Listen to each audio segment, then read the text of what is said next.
Just filling the room with a fresh smell of 11 herbs and spices. And I'm putting on some of my own music. Music I banged together last weekend and at the end of work days this work week.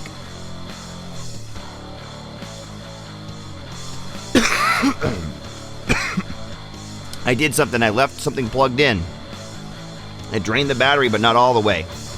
And I want to share the result and effect with you guys. It's been used on certain albums. It's been heard by accident in recordings. Captured by accident, musicians not knowing it. It's been captured a bunch in live situations. And what it is it's a dying 9-volt battery and a bass guitar that uses a little preamp. They're called an active bass guitar, and you'd be surprised there's not as many guitars that are active compared to as many basses. I might say 1 out of 10, I might say 1 out of 5, depending on the crew of musicians that you know.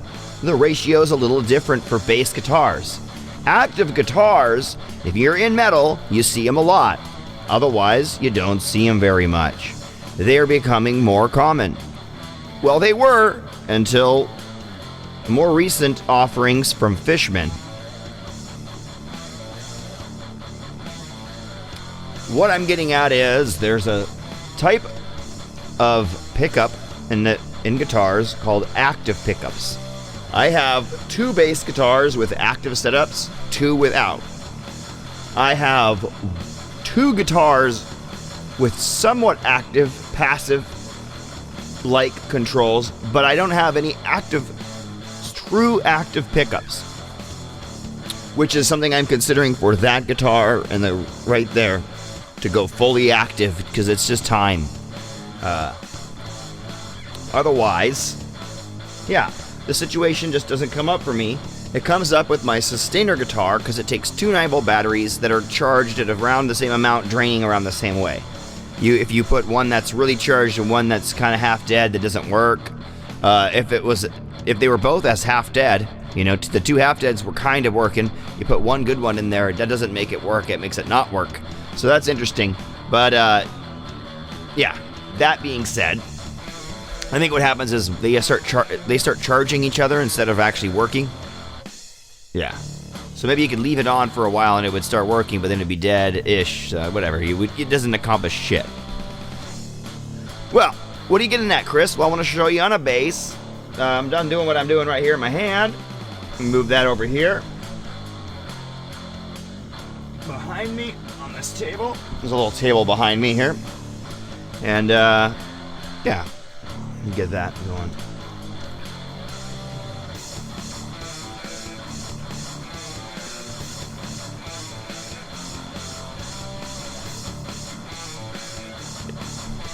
All right.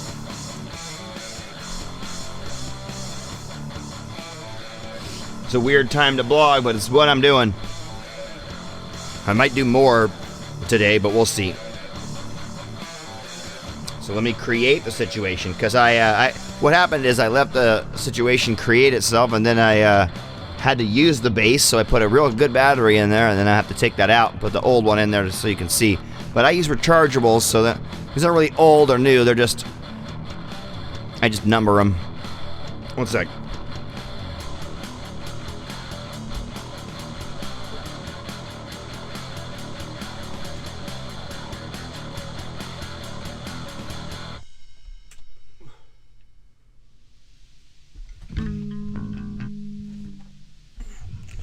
Okay.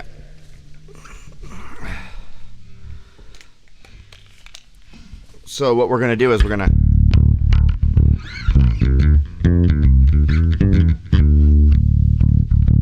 to listen to the bass. You can hear the bass, right?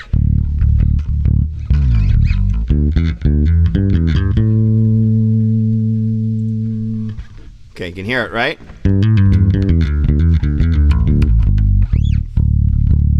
Move this down a little bit so you guys can see even better. better what I'm doing. Yeah, you know what I mean. I want you to see these switches is what I'm getting at. So look.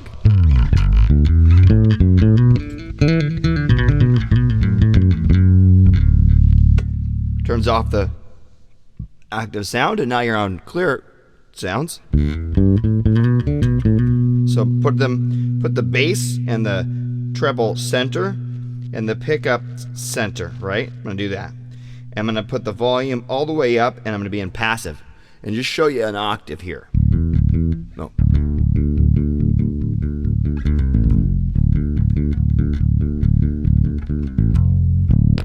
Right? Now, in passive, or in active. That was passive, I mean. So now active. It's the same, right? But bass control. That's the active. You can't do that with a passive like that. Boosting. Treble control.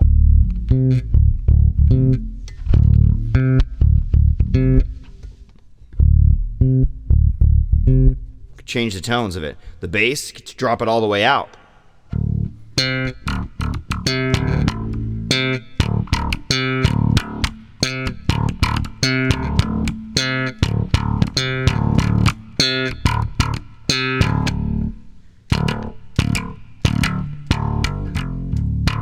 Whatever. I fucking suck at slap, especially early in the morning, and holding this bass like this, really tedious. But it's all for good purpose. This is what a good battery does in an active passive system. That's the switch pushing and pulling that thing up and down. That's the switch, off and on. It's on when you push it in. Here in the back. What was that sound?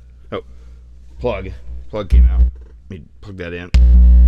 Here in the back, we have another part. Actually, let me unplug that. Recall on that. And you have this cavity. Here, you have the spot for the 9-volt. You unplug the 9-volt. Replace it with this old 9-volt, which was showing the signs, and hopefully it's still showing the signs that I wanted to demonstrate for you. So hopefully this isn't a total bunghole fail, because it was unplugged and it left alone a little bit. But here we go. Let's try it. Let's plug it back in. You may hear a click, guys.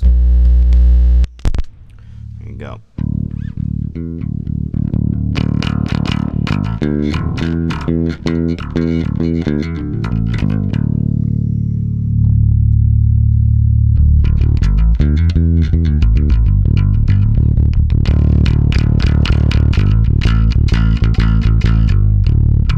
Starting to distort.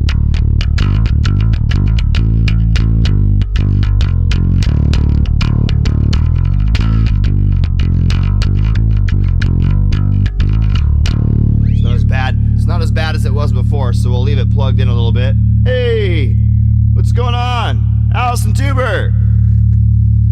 We got Hetfilizer. Oh yeah, Hetfilizer. So I'm trying to demonstrate something with the bass that's going on with the sound eventually dying out, and I'll show it. It's gonna happen here soon. It's gonna happen because this is an old battery. But thing is, I may have blown my chance to show it because I unplugged the battery for a couple hours to play the bass on a different battery, and now that battery may have had some rest, because what happens is you leave the battery in, you leave it plugged in, and it's supposed to have a fail-safe, and the fail-safe is supposed to be, let's say you leave it plugged in overnight, you come back, oh shit, I left it plugged in, my active is gone. You know, you can't go like this, cut the bass, do the, you're stuck with this. Not bad. Not the same though, right?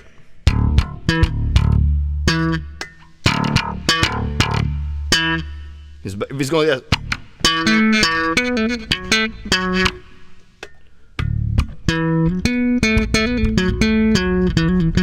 They don't hear hear him as well, right? He's got the whole band over top of him, right? So, play some slap, yeah. I don't really know how to play slap. I can do stuff like...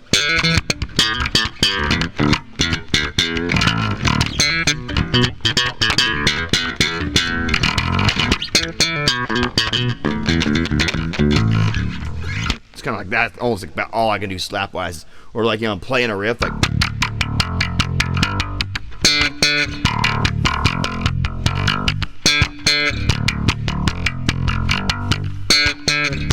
That's like the extent of it. It's not... I'm not like a pro. I don't sit here and trying to figure out how to do like... Let me get my hand in the right position and just practice. I'm not that kind of practicer. I'm more like... just play this cool groove, So when slap is called for, gotta have it, I do it. Otherwise, I kind of fear it and tread lightly. So see, like that, like I'm playing the pick.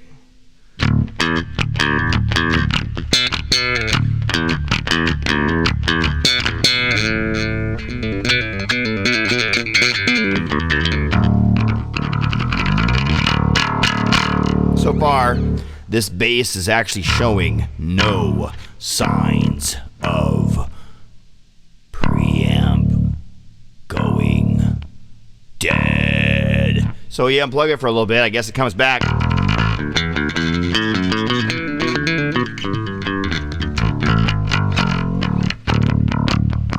So, yeah, the normal fail-safe is that, hey, you leave it for overnight, you come back, oh man, doesn't work. There you go.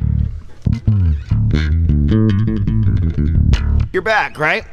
Instead, what goes on when it's just about to die and you're just getting to the death of the battery, and it starts going, get all fuzzy. It starts to sound distorted, like really distorted. You're like, I'm not hitting that hard. What's going on? It's like poop. Pooping is what I want to describe it as, or something, right? It's just butter, right? And the tone gets bad, and all of a sudden it cuts out, and you're just like you're like this. What the fuck, right? And then you unclick it and click it back in. You're like, oh, I'm back. And then like a couple minutes later, it's like all of a sudden you're playing, but you're like, the hell? You know, like all, what the fuck? And you click it back and you're like, oh, what the fuck? And it just gets muddier and muddier every few minutes, and it keeps cutting out. The battery's going dead. So you're like, oh, you finally figure out it's the battery going dead. You pull this thing. Now the battery doesn't keep going in and out, but it's just all muddy. Just you sound like this, man. You sound like this. You sound like this. Dude, what the fuck? What's that? What's up with that, dude? I was playing. What were you playing, dude? Oh yeah, I was playing this. I was playing this. Oh, what the fuck? It didn't sound like that. Because it's all like butt, dude. It's like butter all over the fucking. It's like try to watch TV, but put butter all over the TV first. Yeah, that's not fucking HD, bro. And it sounds bad. And then the problem is it creates a situation live, and it really can be an annoying thing in the studio, especially since 9 volts are expensive. But not just because 9 volts are expensive. Fuck you, Duracell, Energizer, and all you other battery conglomerates. It's probably all Tesla's fault. They're using all the battery resources. Batteries were supposed to be really cheap by now, but instead they're all being used in Teslas. No, I'm just kidding. Who knows? Always gonna make some crap up like that for the fun of it, though. But the idea was I wanted to show you how that worked, but... Oh, hi, cat. I was getting under my feet. But sadly, that battery isn't dying anymore either, but maybe I'll blog a little bit more, and we'll go back to that, and it will be dead. Who knows? That could be how that works out.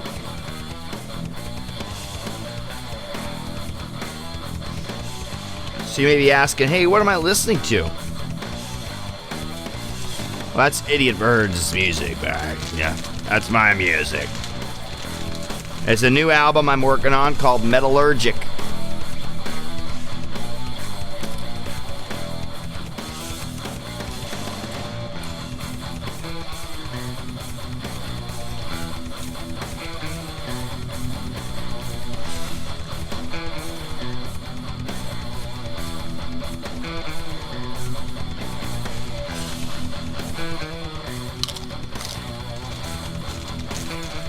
So,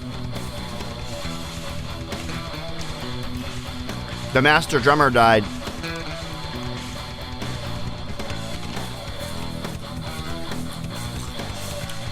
I don't know if you guys are knowing it or aware of this.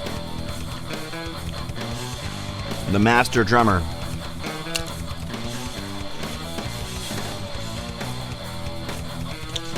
no longer with us.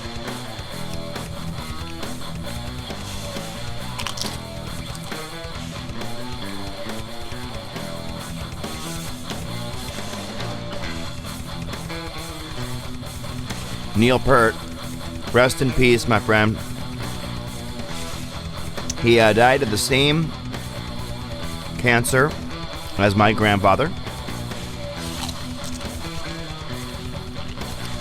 It's called the glioblastoma. It's the most aggressive, fast-growing brain tumor.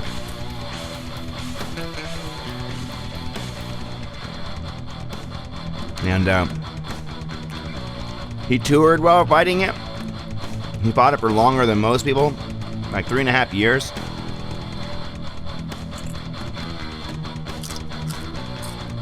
What a badass.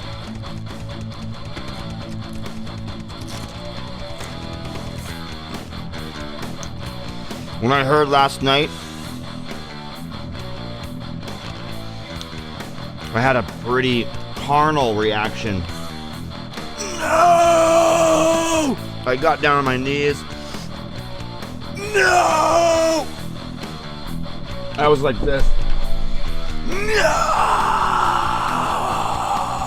And my wife's like, what? Confirm it first. She goes, and I go, pacing about the house.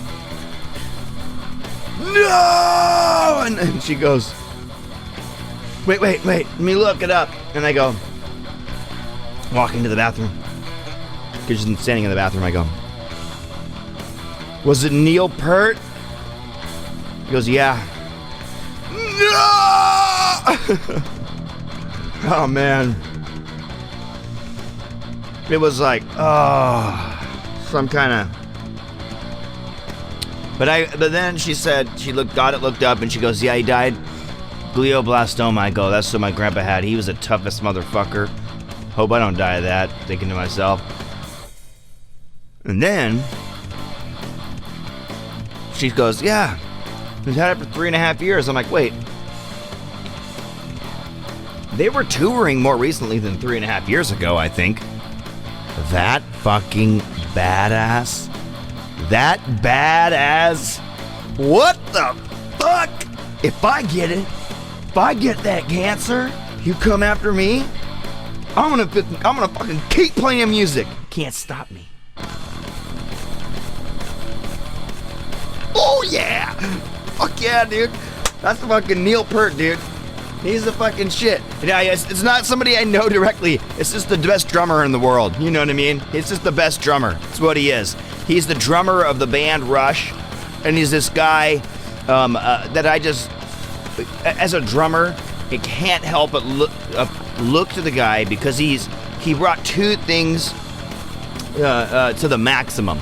Feel how how hard you hit certain hits and other ones, and the space you put between it that isn't exact in timing but still works. That's called feel.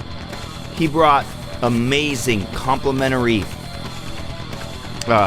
elements to the feel of his drumming that people just couldn't get close to. Cancer fucking sucks. You're right, man. But what he couldn't get to that, you know. He was like getting better and better technically, right? He was becoming already one of the best drummers technically. And he took years off and went and trained with this guru, like hand drummer, jazz guy that basically brought it to another level where the feel got in there. So syncopation, rushes. That's some brutal shit to learn. I played some drums of it last night. It's not good. The drumming, under review, not that well done. I could do better. I wasn't even doing like, opening the hi-hat on the certain kicks. Oh man, so many things that I just wanted to play the song. So many things I forgot about. So this is real or fake. So this conversation I had with a guy I work with at Boeing, he says, we're talking about prosthetic people, fake people, and I'm like, oh yeah, like Ricardo Montalban's fake chest in Star Trek Wrath of Khan. He's like, it's not fake. And he shows me this thing, he shows me this this result where the YouTube director is saying, yeah, I've been asked a question about that fake chest at least 25,000 times by people, and I stopped answering just around 50 to 100 times in. Some shit like that. So, what was I getting at?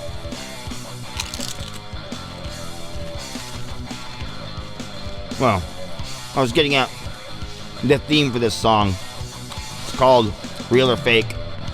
And it's about the whole dispute about something being real or fake. It's not about it. It's about it. It's an instrumental, dude. How can it be about it?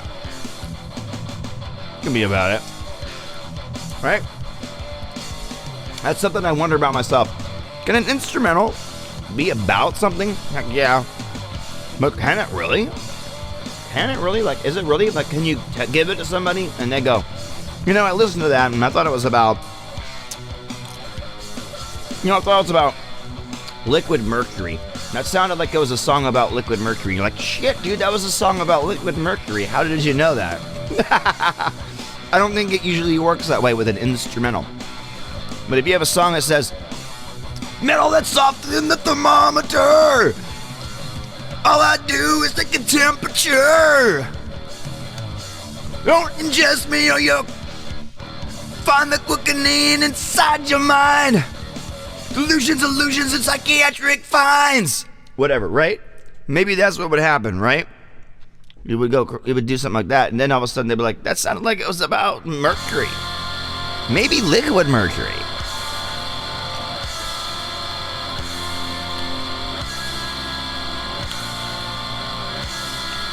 Well, that's a loud track. Holy motherfucker.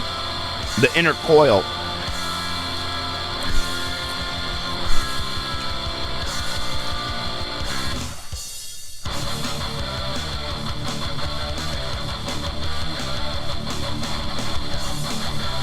Woo! I hope I live forever. Right? You know, this is my idea. Right now they got these really good lasers. They got some really good lasers.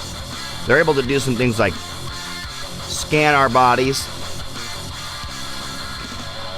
assess changes on the fly in movement, and perform laser surgeries on us inside the body without leaving scars on the outside. Because the laser goes through the skin, because of the wavelength of it, it's able to go through the layers of skin, but its focus point is set in 3D space. This way, that way, and in depth. And the laser's shooting down, and it shoots down, and it's only right here, that one spot. It's not over here, it's not down here, it's not up here. That little tiny precise spot's being hit. Pretty soon they're gonna have lasers that can just go. You think the fucking Star Trek shit's that far away, man? Can't be that far away. Cancer's gone. Thank you for coming to No Cancer Zone. Cancer's gone. Thank you for coming to No Cancer Zone. We found a tumor. It will come out in your stool.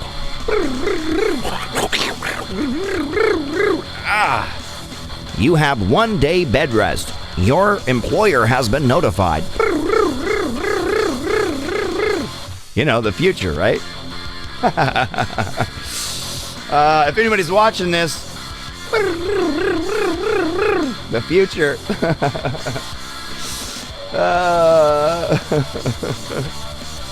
That's a scanning machine. That's the laser going down. Like that.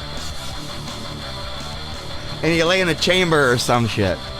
Or they no. You get in one of these things and they strap your legs and then they hang you upside down so you don't move. And you're like, oh fuck.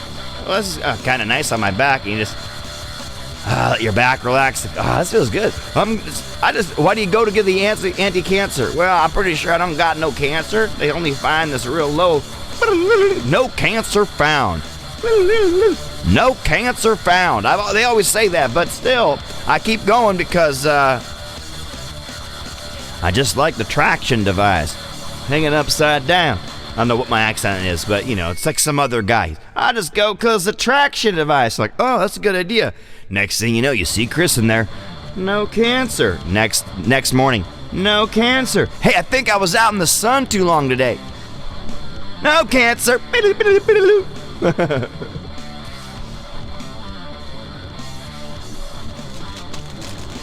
you eating, man? I'm eating Doritos, man. What you eating? I'm eating these damn Cheetos over here, man.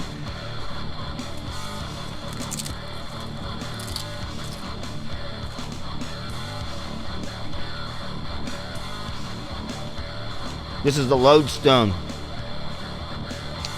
It's about magnetite crystals.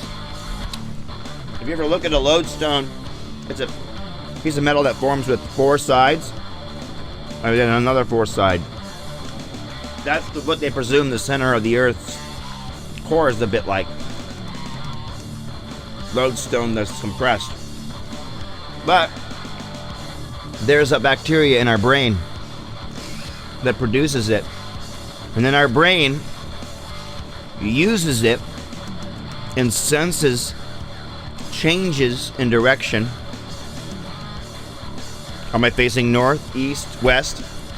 Based on the lodestone in the brain, otherwise known as magnetite crystals, little tiny ones. It's secreted by a bacteria that lives in our brain, symbiotic to us, in all of us. Diet and hormones and exercise influence your ability to get a good connection, and genetics. But we all have them. You know, animals have a lot more of them, and they're able to sense them a lot better.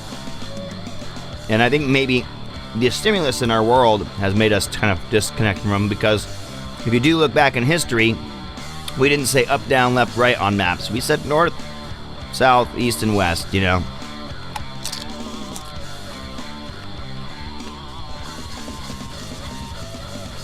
Thousands and thousands of years ago, we all did that. All far away from each other. That was the way we tried to map things out. It's inside of us. Different words for the same thing. It has 4 points. And an up, down, left. It has 4 points and an up, down.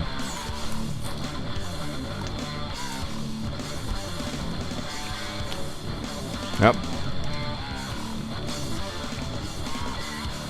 Pretty cool. Think about that. Maybe that's why we think in that kind of dimension. 3-axis. It's a 4 shape. So that's 1 axis, 2 axis. Those points point the axes. And then the other 2 points, which are north-south relevant. Those are the positive, negative. How fucked up is that? Inside our brain, there's a little tiny little crystals And they're how we think of orientation. They dominate how we think of orientation.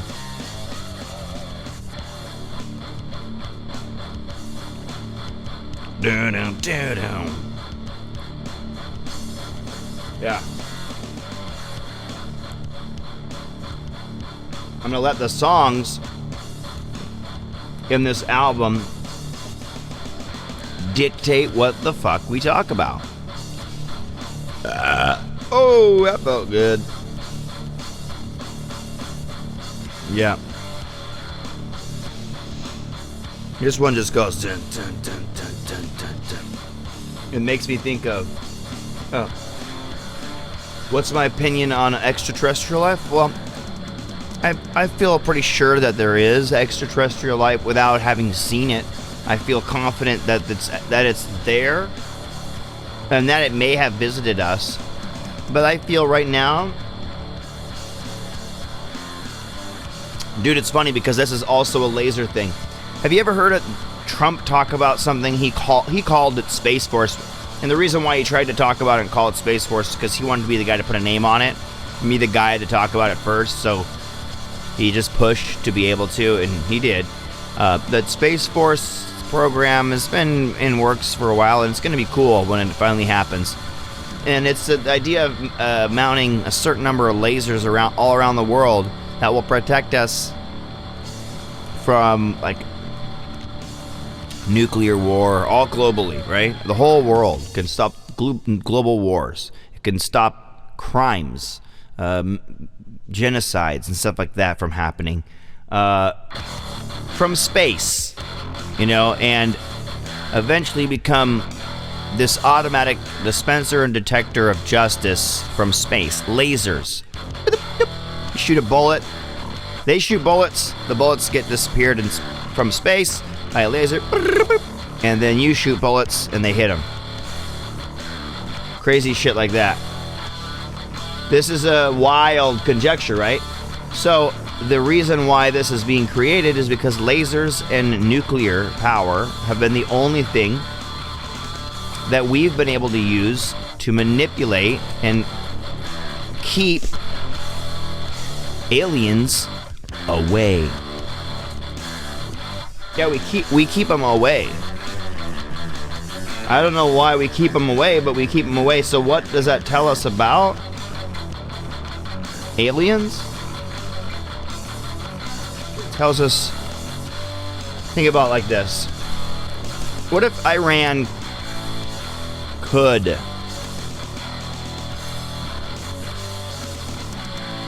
hit us? We wouldn't say, oh yeah. We'd be like, we have the most powerful military. We are unafraid to dispense and bomb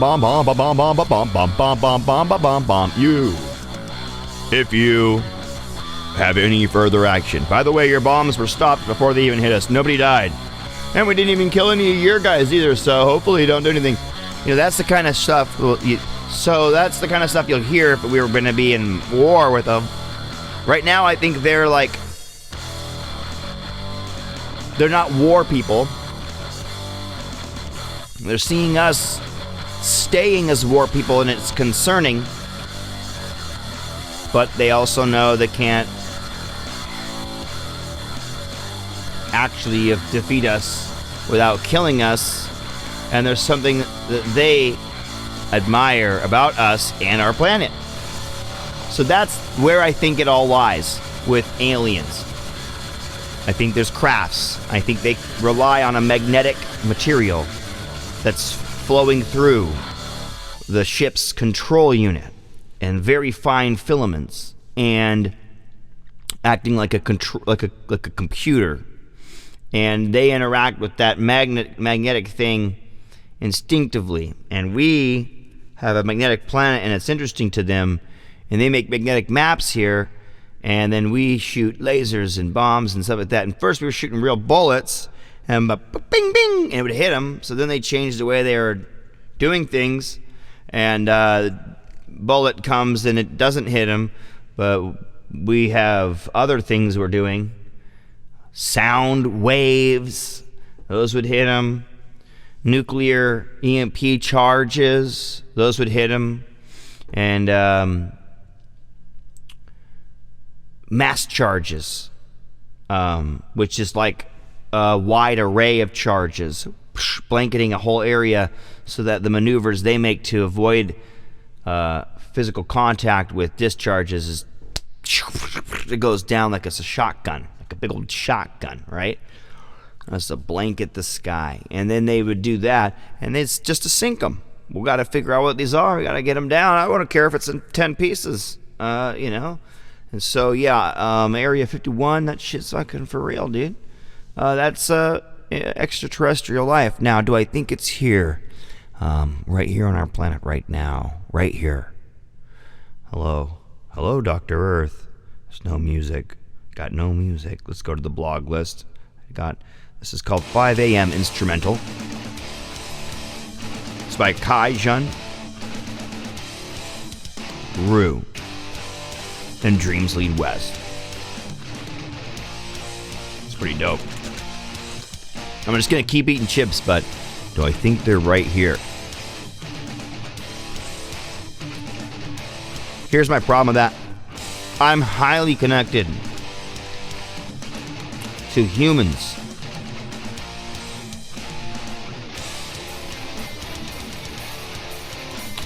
Yeah. Black Knight, SpaceX, there's a few people doing that. Space Force. Black Knight satellite. Let's see if I'm familiar. It feels like a no, but maybe I did hear something about it and like, oh yeah, oh yeah.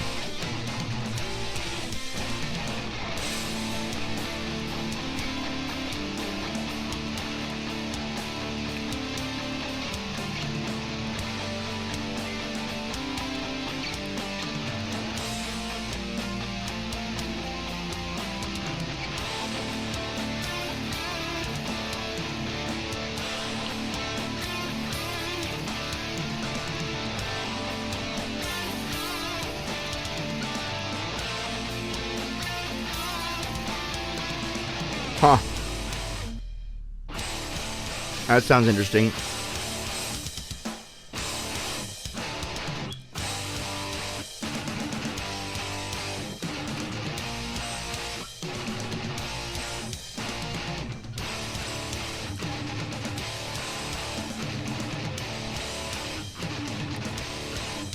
A photo of space debris.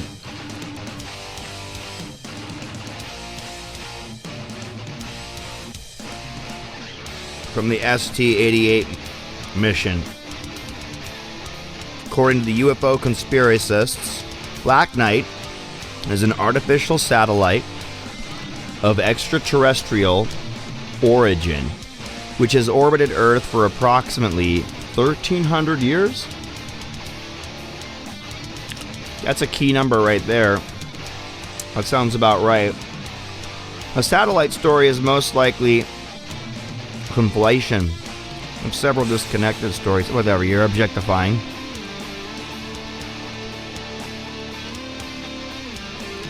Black Knight is a jumble of completely unrelated, whatever. The origin of the Black Knight legend is often retrospectively dated back to a natural extraterrestrial repeating sources supposedly heard in the 1899 radio experiments of Nikola Tesla.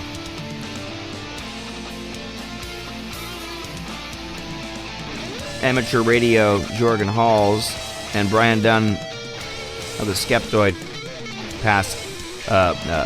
podcast attributes Tesla's radio signals to pulsars, which were not identified until 1968. It could be. Totally are a problem. See, now you know why I picked this song, though, right?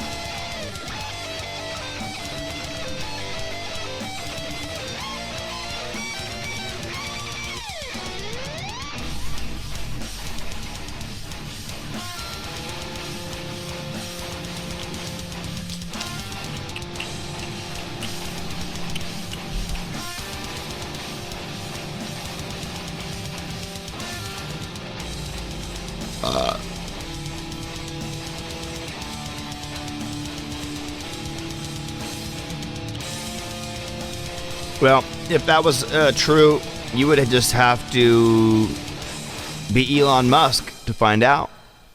Because he would want to know, and he'd probably just go fly some shit over there at some point. And look, but that makes me think, no. I don't think that's what that is. But is Elon Musk a fucking alien robot fucking thing? Or some shit? Maybe. Fuck, we don't fucking know. Maybe just a regular guy. You know, that's the thing. Is that, you know, there's certain people, that don't always register to me.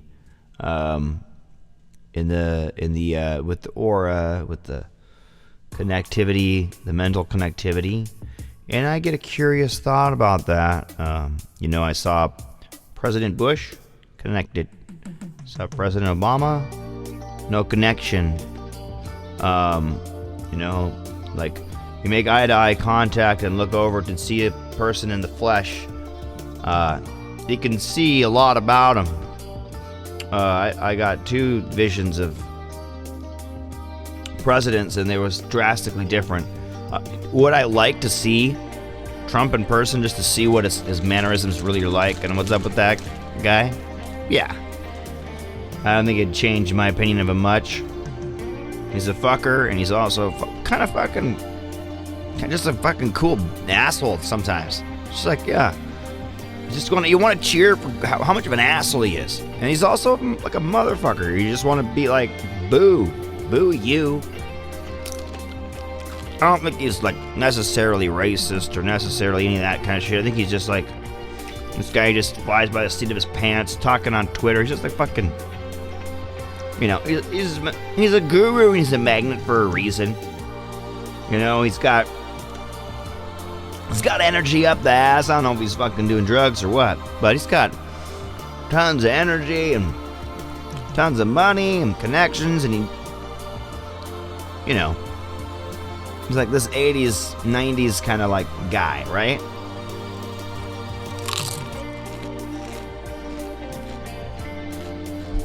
Why would Trump do this? Why would Trump do this, and why would he run again? Is it making him money? I don't really think so. But maybe.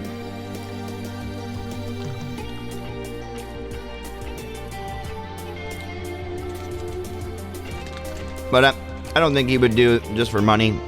I think he does it for notoriety. He's never cared what kind.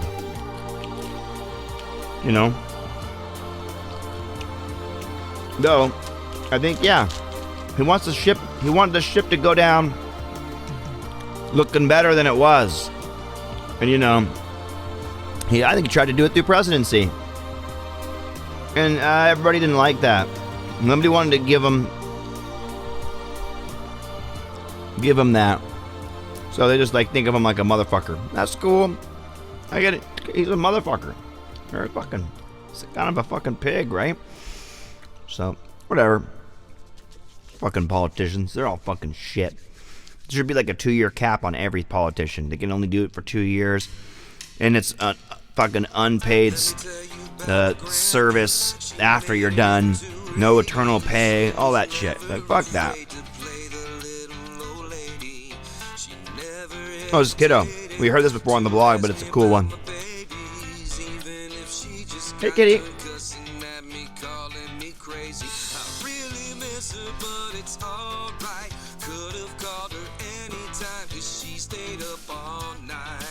Kitty cat. Good at shadows. The song goes Grandma from Tommy the Poet. Before that was Pepper. You and Me Forever.